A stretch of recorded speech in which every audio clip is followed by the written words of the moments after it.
Erica and Sharon are sisters who began their grief journey in 2006 when Erica's 10-year-old son Austin drowned. Together, they participated in a grief education program, were so moved by this experience, they studied and became specialists so they could help the brokenhearted find recovery. In 2015, tragedy struck their family once again when Erica's oldest son Donovan was killed in a motorcycle accident. Erica and Sharon are committed to sharing their experiences of love, loss, and healing through this podcast. Now your grief specialists, Sharon and Erica. Hey friends, welcome back. You are listening to Healing Starts with the Heart, the podcast where it's all about you, the griever, and your broken heart. We are so excited, Erica and I, today to have some amazing guests. How exciting. Hey, Erica. Hi, everyone. Welcome back to another great episode of the podcast. We're so glad you guys keep showing up for us, and hopefully we will keep delivering great topics. And I'm really excited about having the guests today. Yeah, so Erica and I are grieving this morning, everyone, because we have had technical difficulties for the last hour. So I just want to let you know Erica's on my cell phone right now, but we're going to do the best we can. First, I want to introduce you to the amazing David, my really good friend. How are you this morning, my friend? Hello, Sharon. It's just wonderful to see you. I have been dreaming about having you as a guest on this podcast for so long, and we tried a couple times, but we couldn't make it work, right? Well, that's life. Yes. Sometimes we've been trying to, we can't even make it for a cup of coffee after. But Sharon, you're so present in my life all the time. Can you believe that? Yeah. I mean, let's believe it, because you've been critical in my life. But I'm sorry, I didn't mean to cut you off. I have to tell everyone that you make the most amazing coffee. And I love going to your house and have this amazing coffee. Erica, this is David. David, this is Erica. Hi, Erica. Hi, David. Welcome to the podcast. I think that is so amazing what you just said, that Sharon is present in your life. I think that's so cool.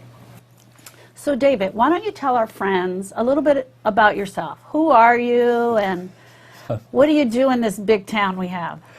Oh, my gosh. All right. I am actually, I like to say that, I was just joking with the gentleman who's behind. Furman, the producer. I was joking with him about having 2 PhD degrees, but that my life has, coming from Irish drunk family, where my father died of the disease. There are several members of my family.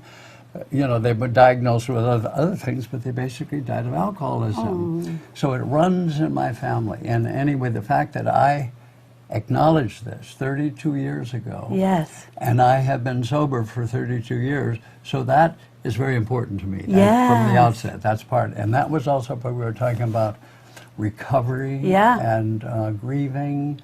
And so that's been a big part of my life, grieving over people who are beautiful human beings whom I love dearly, but they're dying of the disease of alcoholism. Right. And so I have to face that kind of, and I learned every Sharon, day that we did the grief work together, Yeah. and that little book that's been so important to me, to be able to grieve the right way, right?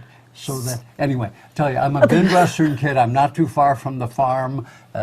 Grew up in the city of Cleveland. I love you, David. I just love you. Well, you asked me who I am. Yeah, who you are. So that is a big part of me, that whole thing about the Okay, but let's go back to the beginning. Yeah. So 2 years ago, you called me. Tell me about your beautiful wife. It's 3 years ago, yes. 3 years ago. Can I speak about how I happened to call you? You can speak about whatever you want. Okay, so what I want to say is that I met Sharon originally at some kind of a function in Santa Clarita. I think it was a Chamber of Commerce mixer. And when Sharon told me she was a grief counselor, now I've spent, 35, 40 years as a, quote, shrink counselor, whatever. I'd never heard of an official grief counselor. I knew about grieving, thought I knew something about it. And anyway, and I told Sharon this story about my dog Daisy May. Daisy Mae was just this beautiful, long-eared. She was a combination of, oh God, she was just a mongrel dog with long ears. Anyway, beautiful. She was my buddy for 16 years, 15, 16 years. And I told Sharon at our first meeting about the grief that I went. Yeah. I had such grief over the loss of that dog. And you remember you gave me your card. I 100% I remember. So whenever it was, a couple of years later, when Johnny died, it'll be 3 years this coming February that she died. My Yeah. beloved partner of 46 years. And I was, after she died, I said, you know, I'm a mental health professional. I can do this on my own, right? I Dun, da, da, da. can handle this. Now I had friends, associates, professional colleagues said, David, don't do it alone. There are groups, and they told me about people like you, Sharon. Yeah. But I said, you know, it's one of my character flaws is that I have omnipotence. I think I can heal everybody. I could, you know, solve Fix it. everything, fix everything, Yeah. right? So, what was it? It was, I think, Sharon, I called you up. It was about 3 months after John died, wasn't it? It was later was in about 3 months. 2017. Yeah.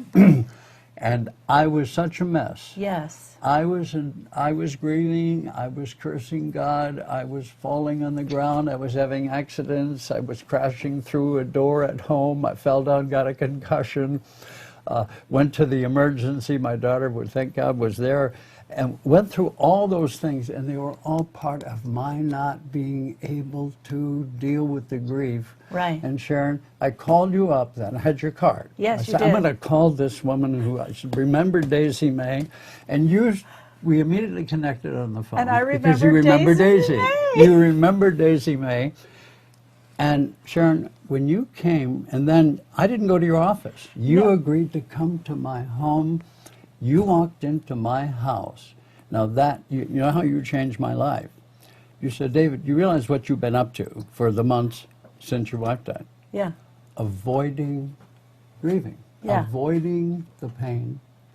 Now we're going to get to work and you're going to experience the pain. So on my version, Erica, the phone rang and David was on the other end and he said, I don't know how I got your card. And I met you somewhere, but I've held on to your card. And he said, my beautiful Janny has passed. And he said, these were the words, I don't know how to do this grieving thing. And so he and I had a conversation. I remember the conversation about the dog. And when I hung up the phone, I literally freaked out. I freaked out because I was like, this man is so intelligent. How am I going to share grief with him? He's so smart and he's from the medical industry. How am I going to share grief with him? And this thought came to my head. He's a griever. Erica, and then I said, I'm a griever. And if we stay at that level, we can help each other. And the other thing you asked is, you said, can you come to my home? And I knew you, and I met Janny and all that. I felt very comfortable because I don't normally go into people's homes, but I went to your home, and I shared that with you. So Eric, I said to him, I said, you're a griever and I'm a griever. And we hugged. Yeah. That's such an amazing story. That is so awesome. My heart is just like swelling just listening to you two talk. I wish I could be there because it's like I feel like I can feel the connection, but that's something that I think often gets lost when we're trying to work with grievers, is that automatically there's that broken hearts connect. So Yeah. because we had the pain before and you were in pain, you were able to connect immediately, which is so great. And I'm also so glad, David, that you didn't talk yourself out of finding someone to help you, considering you are in the mental health field and that you do have a tool set, but you just needed someone to kind of, spruce up your tools and show you how to use them maybe in a different way. Yeah, and what was so powerful for me, in the 12-step programs I do, we always speak about, you don't want to talk to the alcoholic or whatever, give them advice. You share your experience, your strength, and your hope. And that's what Sharon did right from the beginning. I mean, I remember, Sharon, before we actually delved into it. Do you remember? Yeah. You said, now, David, I'm going to share with you Yes. my grieving. And that was so powerful to me because Right. then you became human. You became a presence, a griever who was present to share with me. Yeah. And you weren't this trained, sort of professional who was going to lay this program on me or, whatever But I don't think I ever told you I was scared to death, but you made me feel so comfortable.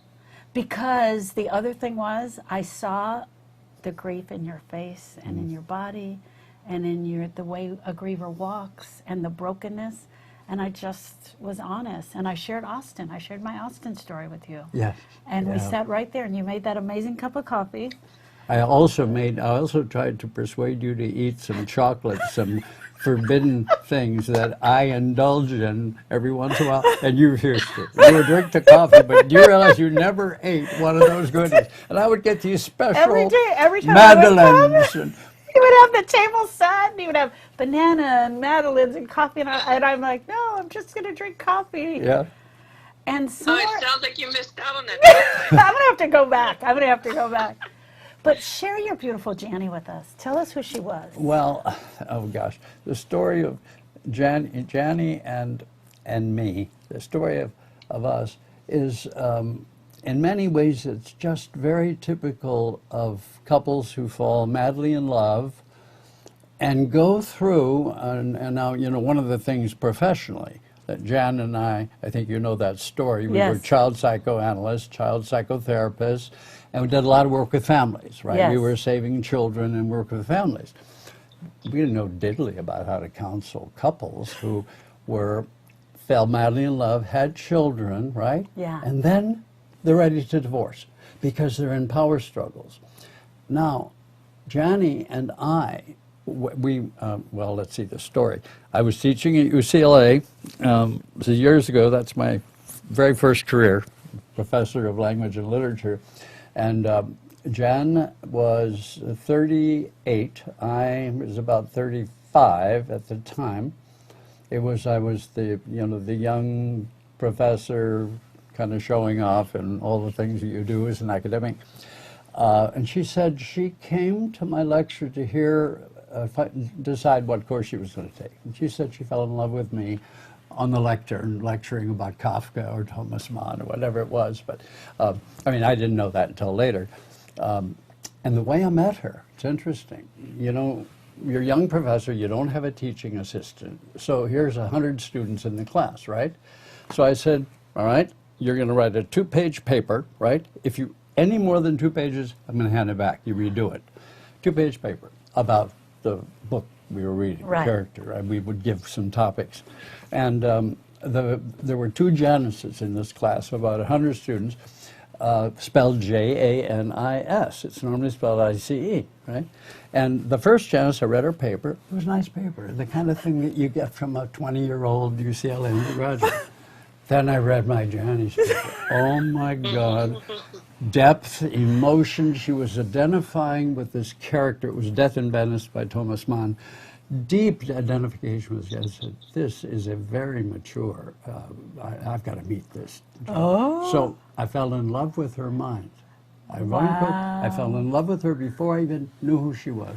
When she walked in my, and then she walked into my office, and I've got to tell you about Janny.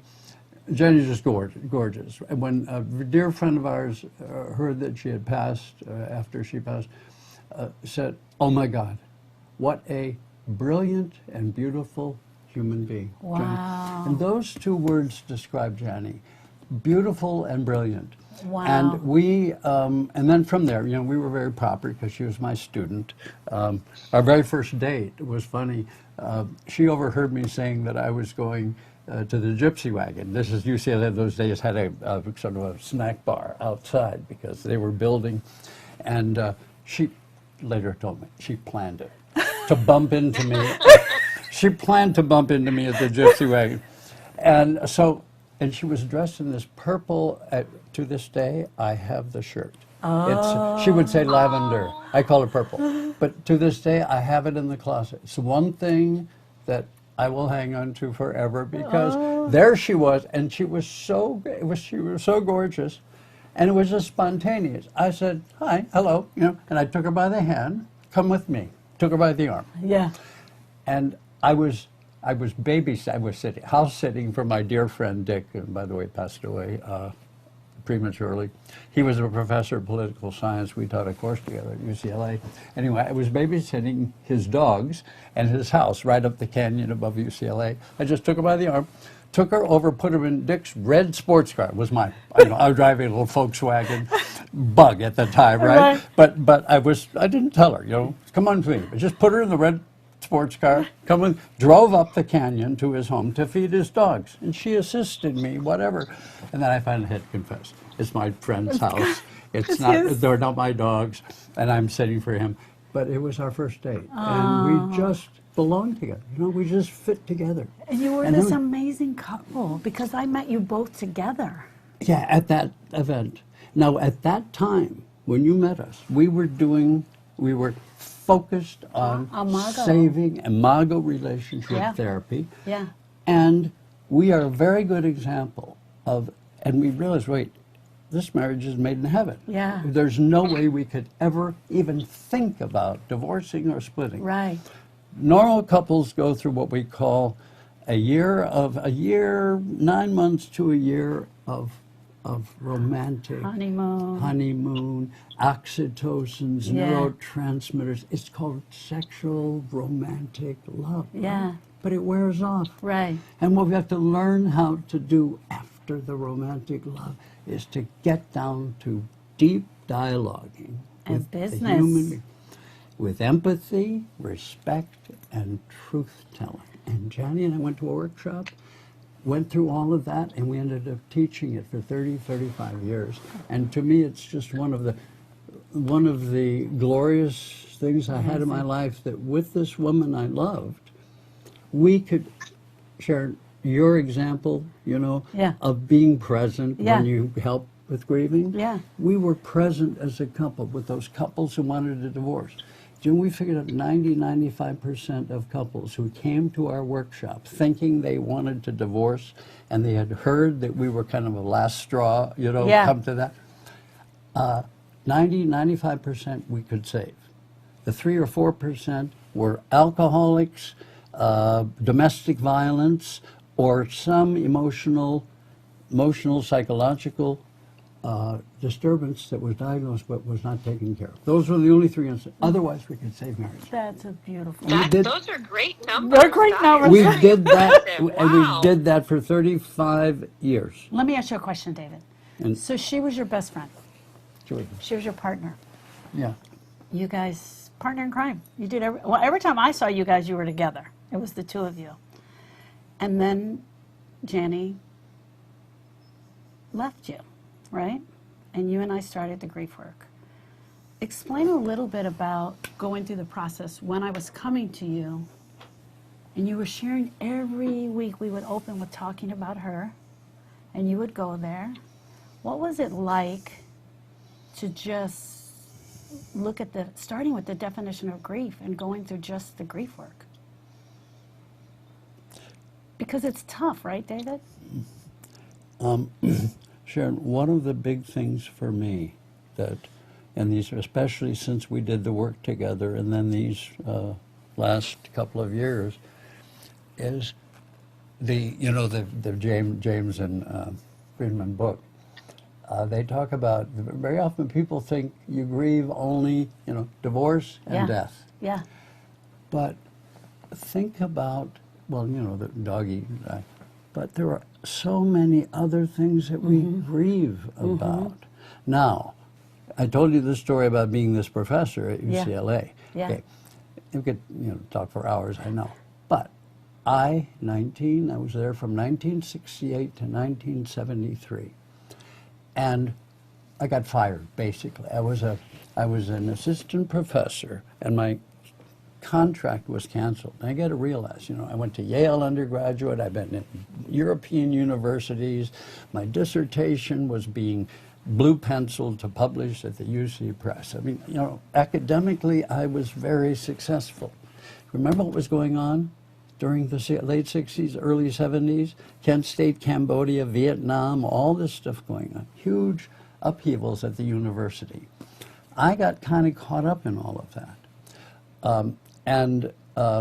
I would, when I told the story about why did I lose my contract, why did I lose my career as a university professor, I would tell the story of, that was kind of a heroic story, you know, because I supported the kids protesting the Vietnam War. Right. Kent State, Cambodia time when, you know, the National Guard had live ammunition and killed students at Kent State in Right. Ohio.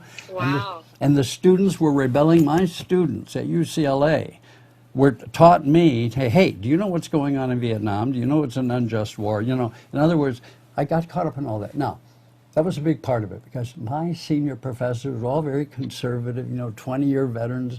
They said the only place that demonstrations took place were in Berkeley. How could UCLA be flaring up? And why are you professors? How could you be supporting those kids? And the way I supported it, I said, let's not drop tear gas on them. Let's have dialogues with them. And anyway. All that grief came back up when we started the work. The loss of my career. Yes. And the truthfulness about it. Yes. You know, I mentioned the alcoholism. Yeah. Now, that's when I was drinking. And I would drink too much at faculty parties and sound off and say, and I remember one of my colleagues, a woman, tugging on my arm saying, David, are you drunk? David, shut up. David. Right.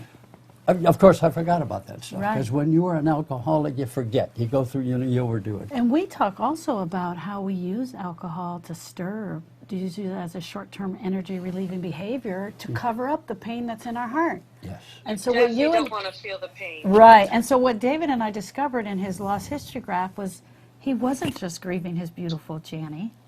He was grieving a lifetime. A brokenness. lifetime. And you and I went through and we looked at each and every loss. And Sharon, do you remember the very first Graph. relationship was Right. about my beloved father. Yeah. And when we started that process, Yeah. I hated the son of a bitch. She's Yeah. my friend. That's okay. Because of his drunkenness, his alcoholism, and I'm going to be frank, when he was drunk, he crossed the threshold with my sisters sexually, whatever. It's really difficult with all that stuff. And I hated the son of a bitch. But that graph Yeah. helped me. That was the beginning of the process for me, with that line across Yeah. the paper. And I Dave, knew. I have a question. Yes. I'm sorry, I didn't mean to interrupt you, but was there ever any hesitation when you first met Sharon and sat down with her because that she wouldn't understand your pain because she did not lose a spouse? We run into grievers who feel like we cannot understand them because we haven't experienced their same experiences. From the very beginning, from that time that Sharon walked into my house, I had no doubts whatsoever.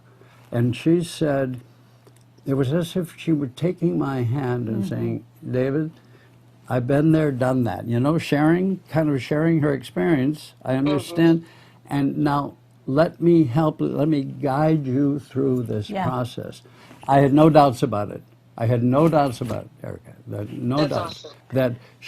That she would lead me and I would follow her wherever she took me. And that was amazing.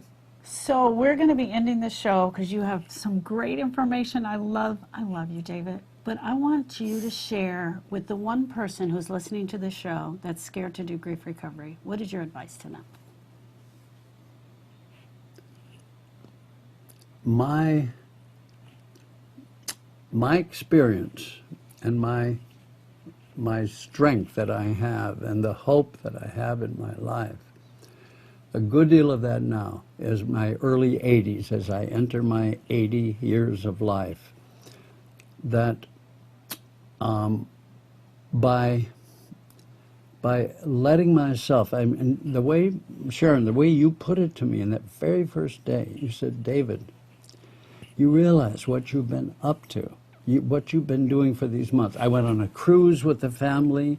I was concerned about the grandchildren, concerned about our daughters. I was, typically taking care of all of them, but not grieving. And she said, you realize what you've been up to. you have been putting off the deep grief. You have been postponing it. And she understood that, you know. And she said, now, you gave me permission. Yes. You gave me permission Yeah. to grieve. Yeah. I hadn't given myself permission. Right. And from there on, I mean, I would say to people who are hesitant or afraid or whatever, it's just giving yourself over to a process that will take you. And Sharon, I remember being doubtful at the beginning. I would say to you, remember the stories? I couldn't drive by the hospital Yes. where Jenny died. Yeah. I would take a detour because Yeah. if I went near that hospital, I would either give them the finger or I would break out crying. Yeah. I would just fall apart. Yeah. I had a picture of her in the purple thing I told you Yeah. about, a snapshot in the hospital as she was before she died. It's a beautiful picture. And I couldn't look at it. I told you, I Yeah. couldn't look at it. Yeah. And you said to me, David, and I believed you sort of. You said, there's going to be a day where you will drive by that hospital and you will rejoice. You will miss her, you will feel sad, but you won't be, you will experience the joy Yeah. of having this gorgeous, brilliant person in your life for 46 years. Okay, I'm gonna end the show right here. So one day I'm sitting at home, and my phone rings, and I answer the phone, and it's my friend David on the other end, Erica, and he said, "Sharon, I just drove by the hospital, and I didn't even realize it, and I didn't flip them off." And it was amazing. Fabulous. My friends, thank you so much for joining us for this show. I love David. I loved being his guide on this journey. I love our friendship. I love mostly him sharing Janny with me on an intimate level and getting to know her through your heart and through your eyes. So friends, if you are grieving, feel free anytime to reach out to Eric and myself. We are at healingstartswiththeheart.com. Your last words, Erica. I'm like my heart, I just could feel it. I could feel the emotion. I feel like I'm in the room. And I just want to say thank you so much, David. Thank you for coming and sharing with us. And thank you for trusting Sharon with your heart. I've been saying that a lot lately because I think that's what it comes down to. You have to trust and believe that this process can help you. And you are just a living testament. So thank you again from both of us. And thank you. It's my pleasure to be here and to share that gift I've received from Sharon and all of you and from the authors of that book. Thank you. Thank you. Bye. Bye, friends.